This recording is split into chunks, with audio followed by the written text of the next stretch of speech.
Elizabeth, Vice President here at OnSpring. We are a cloud-based GRC software.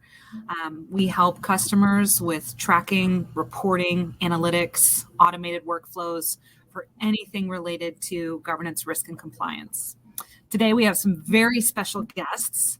We have Melissa and Andrew here from Assurity, and they're going to take us through our presentation today. They've got some specific elements that they are going to talk through as far as what you should be thinking about that you might not be thinking about now when it comes to third-party risk management. And then they've got some tactical best practices that they're going to recommend to you. So make sure you're paying attention throughout the whole presentation. If you have questions, feel free to drop them in the Q&A, which is seen on the right-hand side of your screen. It's a big white box. You just click on Q&A, add your questions at any time.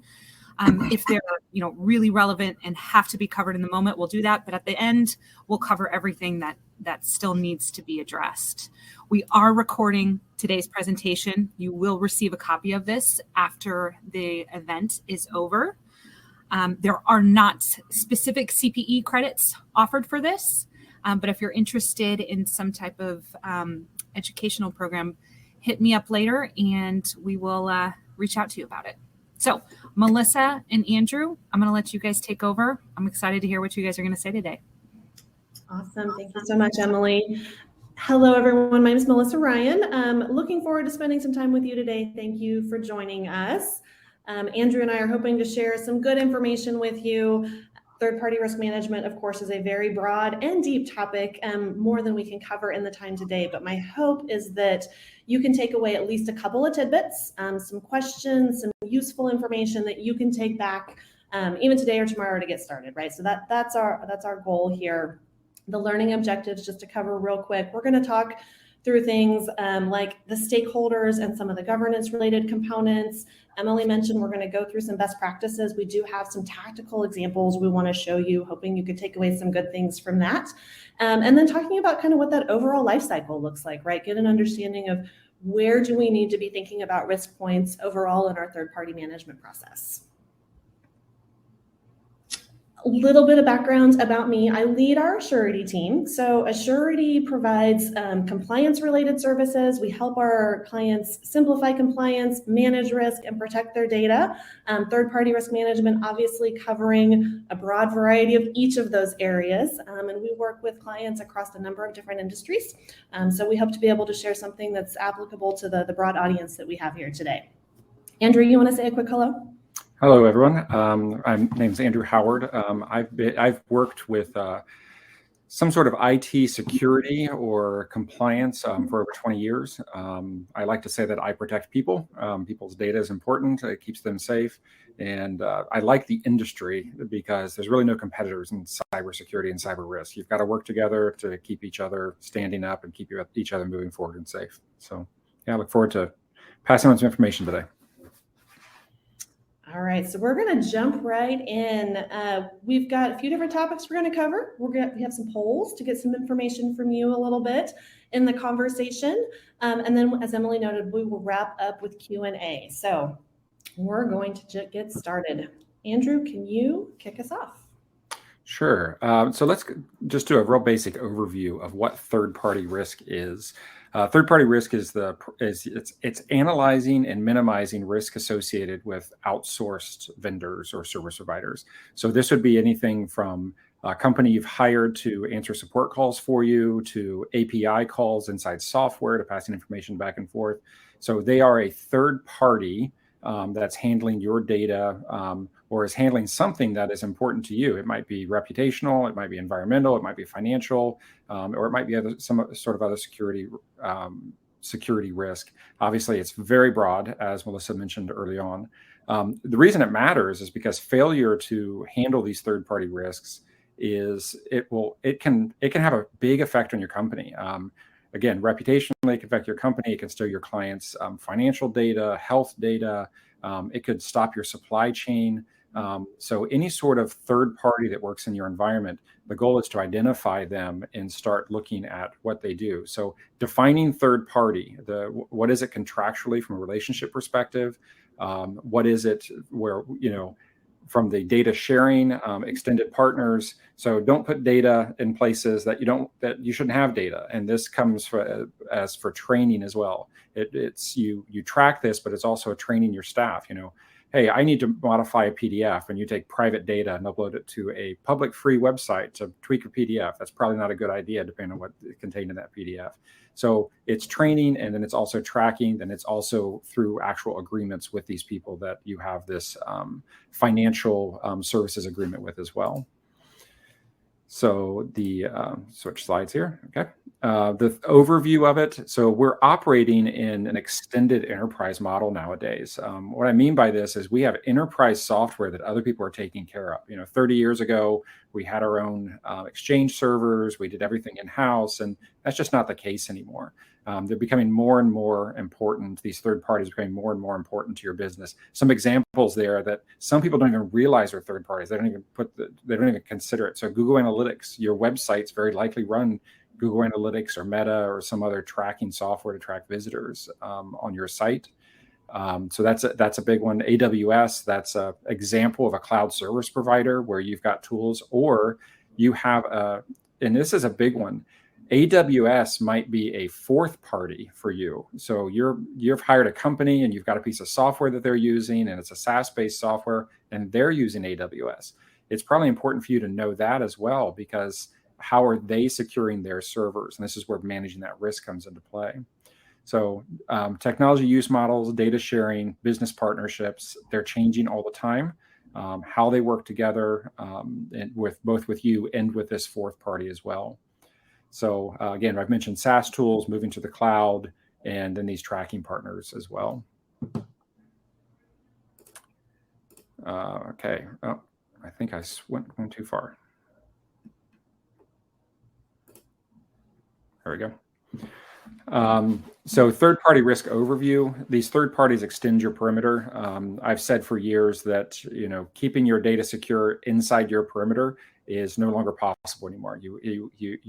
Your data is out there in the world, and your data is being utilized by others and potentially seen by others, and you need to control that. Being seen by others is not inherently bad, as long as you've got some control and you trust them. So again, you're trusting your data to someone else. You're giving your data away, and how are they dealing with it?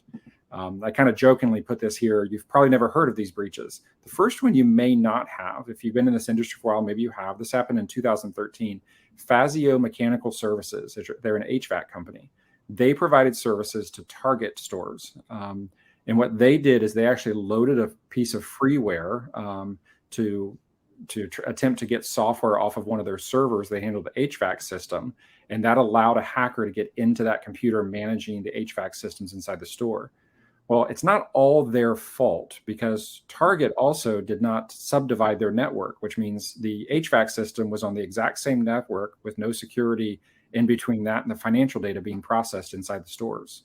So it's kind of a group there. But in this case, this is an instance of a third-party breach. Microsoft has made the news recently for different breaches they've had as well. One of the big ones that happened, I guess it was last year, they have a series of breaches, but basically they had 30,000 global organizations that manage their Exchange servers in-house. These attacks allowed the email addresses of employees to be seen. Malware was installed. It was a pretty big mess for Microsoft. So, and here's the problem with Microsoft. Companies tend to say, well, that's Microsoft, I can trust them. So you need to ask Microsoft how that relationship works as well. What are they responsible for if there's a breach on their side, and how does that affect you? There was another one as well during, there was 38 million records exposed for a vulnerability using an app called Microsoft Power Apps. It's basically a low-code intelligence tool. And this was during the COVID timeframe. So 38 million records, and these were health records, and they were emails, and they were addresses, and they were a lot of private information. This happened with Microsoft. And the last example I have here is Okta. If you don't know what Okta is a tool that companies hire. It's a SaaS tool that allows to have a unified or single sign-in service within their systems. They had a third party, so it'd be fourth party to us. They had a third party support group. They answer the telephones. When customers called in and asked questions, they answer the telephones. That company released information for just over 300 or 350 customers, which was about 2.5% of all of Okta's customer base. So these are large global companies, and 2.5% of their customer base was exposed. So again, it can happen to big companies. It can happen to small companies. It can happen from, your mechanical services companies. So knowing who your third parties are, what technology is being used in your network becomes very important. And keep going here. All right. Third-party risk overview it's increasingly become a requirement. This is where the requirement comes in. A lot of companies now, in fact, almost every company, they have some sort of standard they must abide with. NIST is a big one in the U.S., National Institute of Standards. So you've probably heard of NIST CSF or 800-171 or CMMC, depending on your industry. ISO is similar to NIST and its standards, but it's more international based. High trust is more of a financial requirement that you comply with. HIPAA is for healthcare. Then you've got privacy regulations, and they change based on country and state. Multiple states have passed more extensive privacy laws recently. California is being one that stands out, but there's other states as well. Indiana's one. Idaho, I think, passed one recently. Vermont has passed one as well. So you've got individual state regulations as well, or just laws. And you've got client contracts. You might have a contract for insurance, cyber insurance. Well, cyber insurance will say you have to meet a certain standard to own this cyber insurance. You've got to get regular assessments done to do that. So the contractual requirements, calling out third party, and again, fourth party as well. So the questions: who are our vendors and external partners, and their subcontractors or providers, and what information is being shared with them? And this is a big ask for most companies. Most companies cannot answer this question. So this is the start of your work, is answering those two questions: who are our vendors, and what information is being shared? With that, I want to jump to our first poll question here.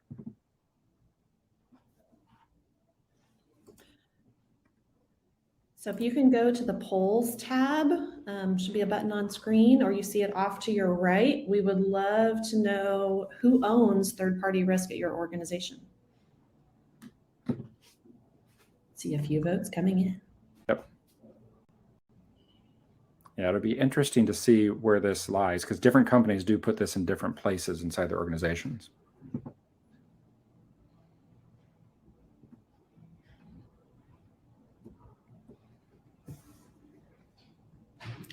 I'm going to scroll through. We've got results that cover a couple of screens here. We'll scroll even to the bottom. You can see them coming across a couple of strong leaders, but definitely spread out across different departments.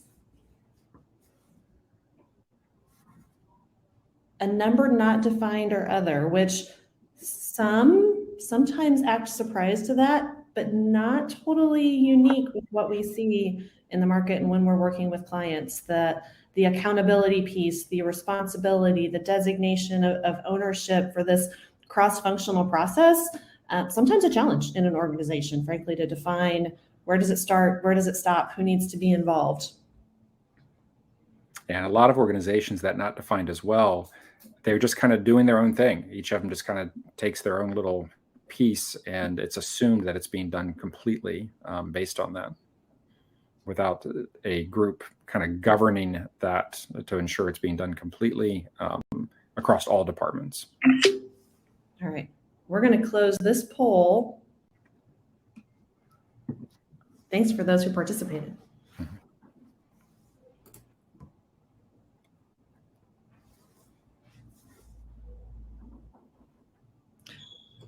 All right, Andrew, you want to talk through, we mentioned this kind of a cross-functional aspect that goes across different areas of the business. You want to talk a little bit about considerations on that? Yeah, so how we engage the business in third-party management, vendor management, is engaging the business is through education. It's got to be something that's owned at the top of the organization. They've got to understand it. I saw in the question and answers, so I was glancing before, someone said, well, how do we know which one to follow? And that's a really good question. And a lot of times that depends on your industry. A financial industry or manufacturing or healthcare, they may have different standards. There are frameworks and standards that you can follow across industries, but sometimes you have a very specific one. For instance, if you're in healthcare, HIPAA is one you have to follow. If you're U.S. healthcare based, HIPAA is one you have to follow. If you've got any work being done, if your company is in Europe at all, GDPR standards come into play as well. So, but engaging that business in the third party is going back to those two questions. Who are our vendors and how do we interact with them? And that's kind of needs somebody to be able to kind of lead that charge in the organization. So the know the expected outputs and results, kind of manage expectations. You're managing the risk to the revenue. You're managing reputational risks and efficiencies and leveraging. So you might have a risk that you say, you know what, I'm going to accept this risk. Or you might have a risk that say this company is the wrong partner. It's going to be cheaper for me to move to a different partner than it is to help this partner through this process. So, but you don't know that until you do that work and process through that. So, but that it becomes, and the words we're using there is an integrated vendor lifecycle. So you've got this point at which contracts come in, agreements are made. It would be great organizations, really mature organizations. They're looking at this and they're asking for tools. They're asking for information from these potential vendors. Hey, do you have a SOC 2? Have you done a NIST assessment? Are you ISO certified? These are the types of questions that in your industry, depending on what the framework is, you're going to ask. And then you know that before you ever get into the process, even signing the contract. And then you go back on a regular basis, typically yearly, and you ask for that information again, and you ask them those questions. So they're renewing that, making sure they're keeping up to date on what's occurring, and that's part of the contractual relationship there. So that goes through the entire life cycle of that third party that you're working with. Okay, and I think we're set for another question here, another poll question. Poll question number 2. Again, you can go to the polls tab, or you should see that over on the right. This is a multi-choice question. So you can pick more than one option on this screen here. We're kind of switch gears. So Andrew's been talking about kind of the overview and some of the definition. How do I think about structure and kind of the cross-functional aspects? For the rest of our time together today, we're going to dig into some process and details and practice pieces. So this question's kind of teeing up that change and asking you all, which of these activities, functions, processes, do you have already in place in your third-party risk management process at your organization? So we've got different topics here around, kind of ownership and accountability. How do we prioritize? Looking pretty consistent across a lot of these questions.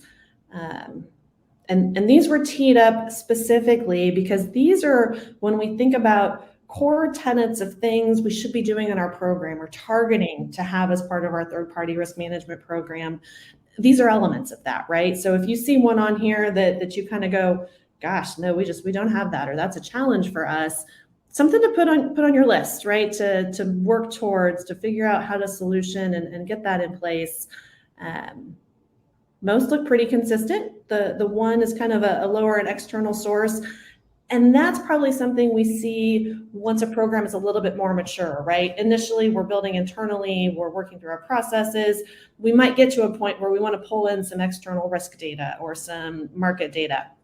So that's pretty consistent with what we see. All right. Emily, if you can close the poll for us, we'll go back to our slides. Thank you. So as I mentioned, we're going to switch gears here and talk a little bit more about maybe some practices, processes, things you might take away and modify or implement in your organizations. And that box on the right there is really intended to be just kind of those three tenets of keep this in mind of why are we doing this? Why are we thinking about kind of either a process improvement or implementing a risk management program like this? And what do I need to be thinking about when I'm tackling a topic like third-party risk management that we quickly run into complexities, volume, a large number of vendors, some challenges that exist there, right? We want to make sure we're always thinking about how do we prioritize our focus? We're risk focused all the time, right? So where do I think about how to prioritize my time to focus on the most critical vendors in that way? How to be efficient in my assessment process, right? So we're going to talk about a few things related to that.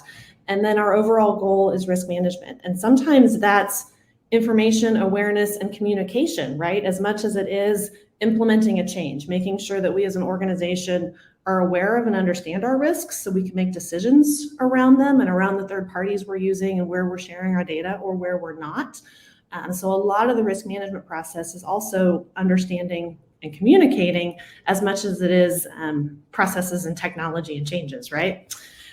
When we're talking about third-party risk management programs with our clients and working with different organizations, we kind of think about two different big pieces. And one's governance or program structure, right? So do you have the policies in place? Do you have a classification and prioritization process? And don't forget about how am I monitoring and reporting, right? We can be doing great things in how we're assessing our vendors, getting the information, following up on them, identifying those risks. But do we also have the processes in place to report those to the right people internally in our organizations, right? Does management know the things they need to know to make decisions around the third parties, the way we're engaging with them, what needs to go into contracts, and how we're sharing and securing our data in those relationships, right? So think of governance and program structure, kind of that umbrella that needs to be the overarching design of how we build this and how we operate this. And then within the life cycle of the program and a life cycle of when we're working with a vendor, there's certain things that we would expect to be kind of steps or parts of those process. So again, these are kind of just pieces to think about, not just from a technology or specific process perspective, but even things around relationship management, right? Have we established an owner for each of our key vendors? Are they actively engaged in this process and helping us connect with those third parties when we need it? Do we have the right people involved in our contract management process? Is legal, either internal or external, helping us make sure we've got the right provisions, structures, data security addendums, audit clauses, different things in that contract, so that if there ever was a concern or we need to do this periodic monitoring process, we have the right provisions from the front, and we have that contractual structure in place to do that. And then we get into some of the process pieces around the monitoring, the assessments, establishing our cycle, kind of those normal operations, right? We want that happening on a regular basis, a regular cadence. Those are often some of the things we hear when people start talking about, well, third-party risk management. I need to go do the assessments. We need to understand the cycle. We need to understand the questions we're going to ask. Those are absolutely a piece of it, but don't leave out some of the other components on this, right? To make sure that you've got also the ground rules established in the governance framework. You've got reporting and communication channels ready to go. And you've also got the right relationship owners and contract structures built so that when you're doing those assessments, you've got the vehicles to implement the changes that come out of them.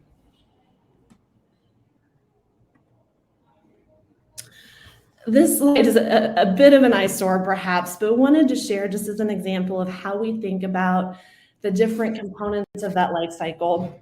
And this is kind of a cleansed example of something we've worked through with a client to help map out current state versus future state. What do you need to be thinking about in that entire workflow of third-party risk management, from onboarding of a new vendor to annual review cycles to reporting cycles? We're going to share a couple examples here of kind of some best practices and how we can leverage technology for this.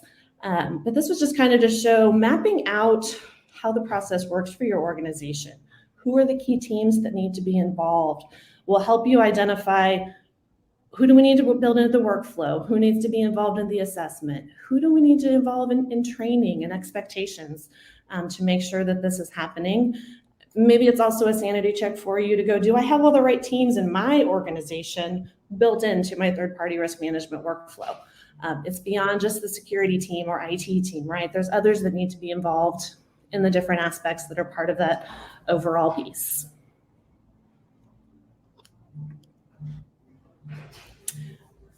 When we think about best practices, and this is kind of just a high level, when I get into my assessments, what should I be thinking about, right? We always talk about identifying your vendors, your partners, those third parties, whether that's staffing and people, whether it's systems and tools, whether you're outsourcing part of your business operations to a third party to help support a key function. All of those kind of come into play, and they need to be risk rated and classified, right? So that we can appropriately prioritize. We don't want to be spending precious time on the vendors that are lower risk, maybe don't have access to the data that we're keenly concerned about, or aren't as high of an exposure from a financial or reputational perspective, right? So we always think about how do we whittle that funnel of all of our partners down to the ones that are most key or critical to our organization. And one of the examples we'll talk through here in our technology leverage aspect is how we can use some structures to quickly get to that prioritization process. On the right, simply wanting to share kind of the core areas to think about on some of the security and compliance related risk assessment processes for our third parties, right? Beyond just any one area, make sure that you're looking at the different considerations that apply based on the nature of that vendor and how they're providing services to your organization.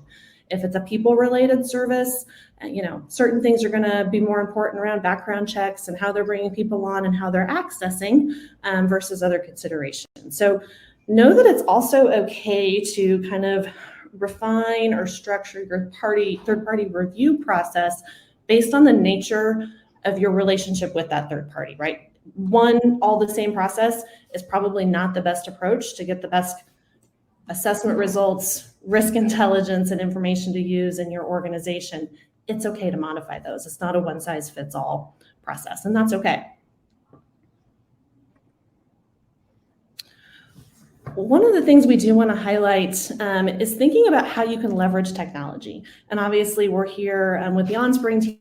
They're one of our partners, and we use the OnSpring platform when we're working with clients a lot and helping them refine processes, focus on those risk areas. And so leveraging automation is something we just kind of want to share in some ways that we do that. But even if you're simply starting to ideate and don't have a key GRC platform in your organization yet, there's still some things you can think about how can I leverage technology I have, or automations I might be able to build in, or reporting pieces. So hopefully a few takeaways here as we share a couple of technology examples on the next slides. But some things that we really like about having a centralized kind of platform or tool like OnSpring that we're using for this, that single source of truth is a huge, huge value point, right? Everyone can come to one pane, see the risks, see the status, see that information. Automation and accountability are also other big aspects that we see when we're leveraging a technology tool. So we're going to cover a few of these in examples. And one I like to share is kind of this dashboard, right? And we talk about relationship owners in the third-party risk management process. We talk about the assessment cycle that needs to happen, and there's multiple steps in that. So one of the huge wins we've been able to leverage from a technology and a GRC perspective is automating some of those pieces, right? Automating the send out, monitoring dates and triggers and notifications, and having all of that preset.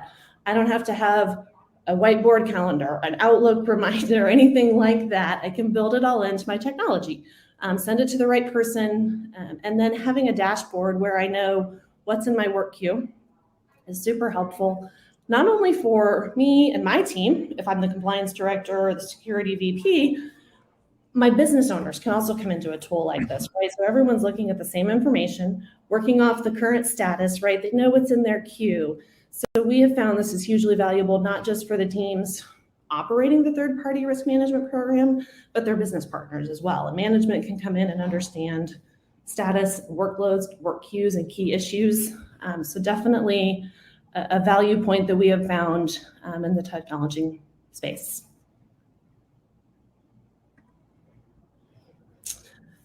Another piece to share, and these are just some example screenshots, but I'll talk through one way we've leveraged the OnSpring platform to help with that very key and important aspect of getting to the critical vendors and making sure we're focusing where the biggest risk may be. So we have an intake questionnaire. If someone wants to bring in a new vendor, someone we're not working with right now, a pretty simple, straightforward questionnaire that anyone can use, right, in an organization, put in their request.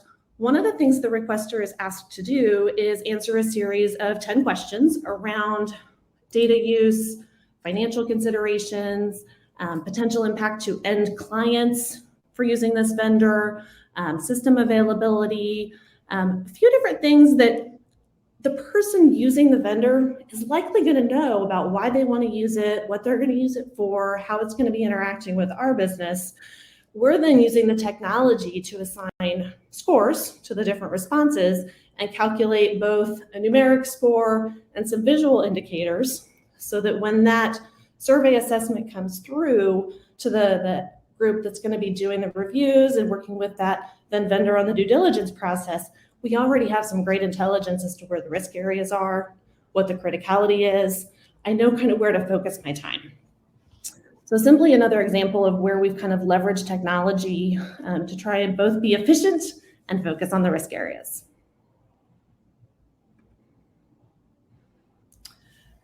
I know we've had kind of a short time here together today. We want to leave some time for Q&A and share a few kind of final thoughts here as we come to the end as well. Third-party risk management truly being a very broad and extensive topic. Hopefully you've gained a couple of good tidbits for the conversation, but these final thoughts are things that you may want to take, continue the questions, continue the conversation internally, things that we don't necessarily have time to cover in depth today, but definitely key parts of the third-party risk management program that we want you to make sure you've got kind of on your watch list too, as you're thinking through internally, what do I need to change? What do I need to make sure is included? Shared accountability models. When Andrew talked about, AWS or we're using O365, both my organization and the vendor that I'm using both have responsibility for certain parts of that relationship and operations. We talk about that as a shared accountability model. Understanding what those are, a key part of managing this risk. We talked a little bit about those contract structures, but check with your legal team, check with your security team, making sure that the right provisions are in place in those contracts, making sure you have a classification and prioritization system in place, and kind of those ongoing pieces of the life cycle, risk-based assessments, when am I going to do my monitoring, and not forgetting that when something does go wrong, well, we hope it doesn't, do we have the right processes in place to manage an incident, to make sure communication channels in place, and that we've got the right steps there as well. With that, we're going to go back to Emily. Let's do some questions. Yeah. So first of all, this was a lot. It was very meaty. It was really great.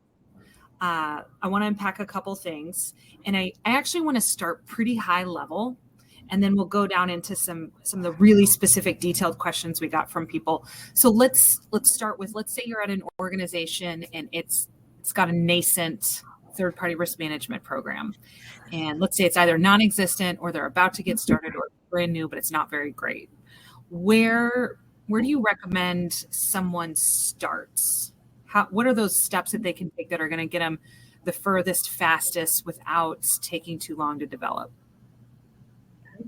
Yeah, I'll throw that one out a little bit. I've helped build inside companies previously, so this is something I've got a little bit of experience with. I think the big thing that you need to look at is again, going back to those two questions, identify who your third parties are and what data they are using, sharing, have access to. Now, I'll add one more kind of parameter to that, and that is know your industry, because your industry is going to give you some of that information where you need to prioritize. There are federal standards for electric companies that a hospital is not going to deal with based on other types of technology they deal with versus patient data. So again, your industry is going to help you find the highest risk areas that you kind of you have to deal with them. You can't ignore them. It's one thing to talk about something really low risk that somebody's found and you need to deal with. And I'll add to this as well. This process of going through assessments and going to a framework its goal, it should never be to tell you where you're failing. It should be to help prioritize your organization to reduce risk. That's the biggest thing you're focused on. So your goal is to find risk and reduce it, because that improves the bottom line of the company, and there's less chance the company is going to have a failure that's going to potentially hurt the company long term, or even put the company out of business. I mean, that is a risk even for large organizations. So again, there's two questions we did before: who are they? What are they doing? And then that needs to be done within the realm of your industry. And Andrew, I think that answer probably answers Stephen's question about, how do you determine which compliance rules to follow? Those are really going to come out of your industry and probably your geography as well. Yeah. Great. So I'll add one thing to that. So Andrew highlighted what do I do with what I have now, right? My active current vendors, how do I think about assessing them? The other aspect that you might want to just put in as an early starting point is working with your legal team and making sure that contract addendums and structures for any go forward new vendors they're bringing on are appropriate and reasonable, right? So we kind of talk about that as a fix the future and then kind of assess and handle with the current state that I have, right? So sometimes there needs to be a contract update or a data security addendum, and getting that started also as part of those first phases can help kind of whittle down those future risk points too. So two aspects: understand what you have, right, and assess those, and then also make sure the future state is being built correctly as well. So Melissa, I'm going to ask you to just go a little bit deeper there to answer Pearl's question about what's considered risk data. Could you maybe give some examples of what they should be looking for, looking at, considering? Yep. So we think about third-party risk management not only from a security and compliance perspective. Those are really big pieces of it. Think of each of these kind of consideration areas as a risk data point, right? So from a security consideration, those sometimes come pretty easy. What am I sharing? Is it confidential data? Is it healthcare data? Like the data piece comes together. The compliance piece is often driven by a framework of contractual obligations. But we also consider risk data points when we think about our third parties as financial, right? How much am I spending? Could they, incur a fine or a loss that would impact my organization? So there's financial risk data points. There's also impact to my end clients. So a call center is just an easy example. If I'm outsourcing customer phone lines to a call center, that now vendor has a direct impact on my clients. And so there's a risk around what the client experience is, what those interactions are, right? So we think about risk data points across different components that impact my organization in different ways. Excellent. Great. So I'm going to jump to another Stevens question. We got a lot of Stevens in here. Could you explain some of the approaches you all recommend when it comes to coordinating a lot of vendor reviews, assessments, especially when they need to be handled by different teams, say legal, compliance, security, etc.? Yeah, I'm hoping Melissa has more to add to this one, but I'll speak to this one kind of at the start. So one is in the organization, kind of where I asked that poll, who owns it and who's doing it inside the organization. Someone needs to own this. It can't be self-run by each individual department. Somebody needs to own this, and someone needs to collect this. This third-party risk management, again, whoever does own it, whether it's IT or legal or whoever, they have to own it. They have to say, we're going to manage this. Now, again, how you manage it, you've got a couple different options there. You can do the spreadsheets and the emails. You can keep tracking it down. Another method is to use a tool, a method that does this. I mean, obviously OnSpring does this quite well, or else we wouldn't use it. But the tool helps with that a lot. But it's just tracking it. But no matter what you do, someone has to own it. And organizationally, at the C-suite level, they've said, this is who owns it. It's their job to see that it's accomplished on a yearly or cyclical basis, on a contractual basis, whatever, however it is they define that.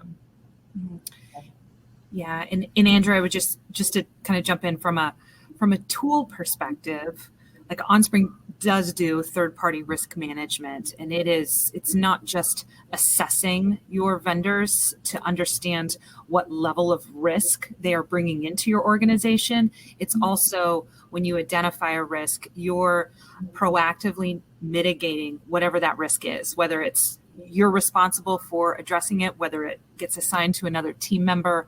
All of those activities take place. Mm-hmm. So if you guys are interested, we're happy to do demos. You can also do a free trial on the website as well. Yeah, and Emily, that's a good example where we talk about the reporting and the communications element, right?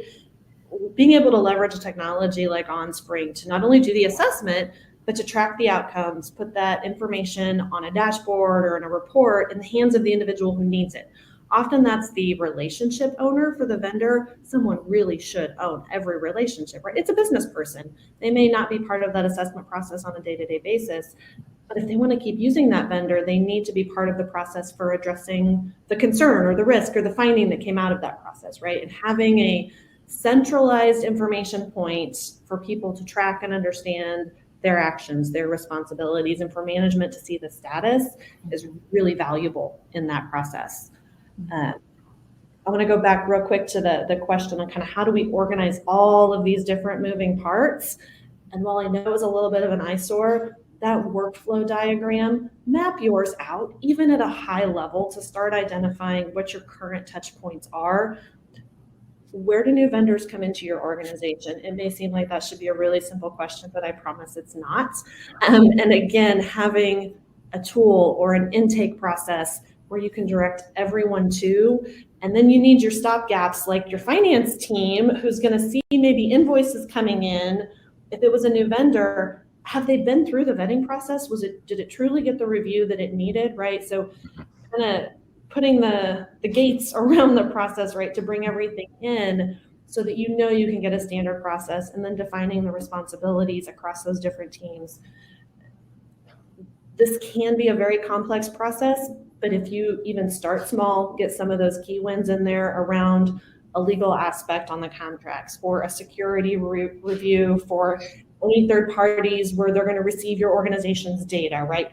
You can build in key points just to get started while you're building out that full process.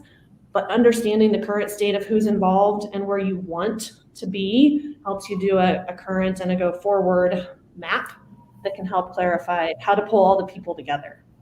Mm-hmm. And this planning, the strategy behind building all of that, that's what Melissa and Andrew are really, really good at. So they've volunteered very kindly to provide work sessions for anybody on today's webinar who wants to sit down for an hour and say, look, here's where we're at right now. How can we mature? How can we make this a little bit better? So if you're interested in that, you can either drop a note in the chat to me. We'll get you set up. You can also reach out to us via email afterwards and schedule any of those. So I want to answer a couple more questions, though, before we wrap today. You talked a lot about engaging the other business stakeholders, educating them on why this is so important, what could potentially go wrong, what they need to be doing. Could you maybe give us like one or two tactics on what that looks like and feels like from an education perspective?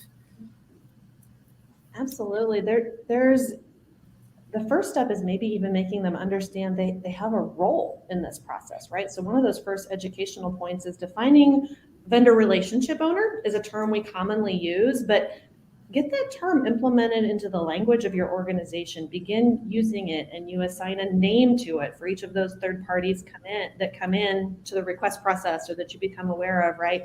So even simple things like making sure there's definition and language around some of those key roles that may not have been defined before. Just an easy tactic to get started for me to say, Emily, you're the vendor relationship owner for OnSpring. These are the things I need from you. You've given it a title and a structure and a function, and it makes it feel more valid for those asks and the processes and the expectations that come downstream. So something simple. You don't have to do any tech for that. Just define the responsibility and give it a name. That's great. That's great. Yeah, I would add one other, and that is chances are within your organization, especially a large organization, as you start that process, you're going to find somebody who's like, thankfully, someone can help me with this. You're going to find someone that's wanted to solve this problem for a while, and take advantage of the fact that that person's there and say, okay, what can I help you with? Because that's going to give you a lot of key points based on that, the fingerprint of that specific organization they're going to give you. So that's going to kind of guide you as well. Awesome. Great. Okay, I'm gonna ask a question that came from Bill, and he wants to know if you recommend reviewing third parties at the third party perspective at the engagement perspective? And when you guys answer this, I think for everybody on this webinar, I think, could you maybe just clarify what's the difference between engagement perspective and third-party perspective? Yep, absolutely. So the third party would be I'm gonna engage Andrew's consulting services, and they're gonna help me with some advisory work. Andrew's engagement services, they're still, they're the entity. First, he's just gonna do some advisory work for me. That's an engagement. But then I'm gonna say, okay, cool, you told me to go do these awesome things in my AWS environment. Well, you can do them for me now. Will you implement them? So you could think about like advisory and implementing as two different types of engagements. Those also have different risk points. In the advisory piece, Andrew has no access to my data. We're just going through my consulting engagement. I'm sharing information with him. So I do want to vet him. But then when he goes to implement for me and his team is going to have access to my systems, that's a very different level of potential risk to my organization. Ideally, in a more mature process, you are considering the risk delta on those different types of engagements. But I would say I'm a big proponent of don't let perfect get in the way of good. Your first step is to just understand those vendors and risk assess, even at the vendor or entity level, based on the type of work that they're doing for your organization or the data that you're sharing with them. If you can kind of get that down and then continue to mature, adding on we have a new statement of work or we have a new contract, does that change the risk profile of this third party? And do I need to assess them differently? Is a great goal to get to, but don't feel you need to start at that more mature level just to get to a good point where you have some additional risk intelligence about the vendor or the third party as an entity. So hopefully that helps. Yeah. You guys touched a little bit on cybersecurity insurance. Third parties play a role in that. We always advise all of our customers to ask their key vendors for their cybersecurity insurance policy so we can understand what's covered in the event of a breach, an incident, a ransomware attack. What is your all's perspective on the role cybersecurity insurance plays with third parties? I'll throw out a basic statement there, and that is that one is a partner, a good partner, especially key third-party vendors. They should share that with you. That should not be an issue. Obviously, knowing where the lines begin and end become extremely important as you're building out your third party and your cybersecurity and your tools. But I would say, don't assume that if their policy covers it. I see the question here about, for instance, getting sued was I believe part of the question. Don't assume that if they're covering it, you're not going to get sued. So make sure you've still got your insurance and make sure you're still doing all that. But this becomes obviously this is where your internal partners, your legal team, how are they dealing with this? So, but yeah. So anytime you're evaluating these types of insurance and you're trying to protect yourself from a financial legal threat, get them on board. Your legal team has to be there. Even if I assume I know the right answer, I probably don't. The legal team, they have intricacies that we pay them for. So talk to them. Mm-hmm. All right, we're gonna wrap on this last question. Cheryl has asked if Melissa and Andrew, would you all be willing to share the 10 questions you might be using for third-party risk or third-party onboarding, excuse me. And I don't know if you have those off the top of your head or if you want to send them as, an afterword to everybody that's on the webinar. These are the 10 questions you guys should make sure you ask in your onboarding process. Yeah, we can share kind of the topics and questions out as a follow-up.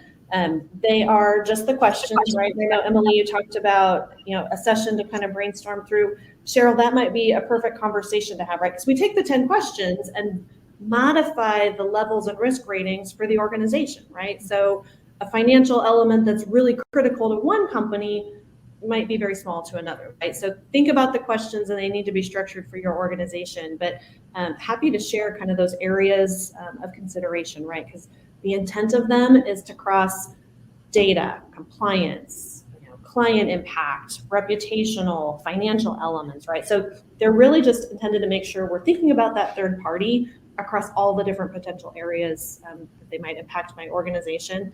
And so I'm not being siloed into one focus area. So yeah, we can definitely share some examples of those, but know that they're not like a silver bullet. They need some tweaking and customization to make them relevant and help your organization prioritize appropriately. But they are definitely a starting point that you can go from. Right. Awesome. All right, we're going to wrap for today. Melissa and Andrew are really awesome resources to hit up, so feel free to hit them up at any point in time. As I mentioned earlier, we are going to send a recording of this to everyone, so if you want to share it with your friends, your family, your colleagues, feel free to. And thanks for joining us today. We really appreciate it. Thank you all. Thank you. Thanks.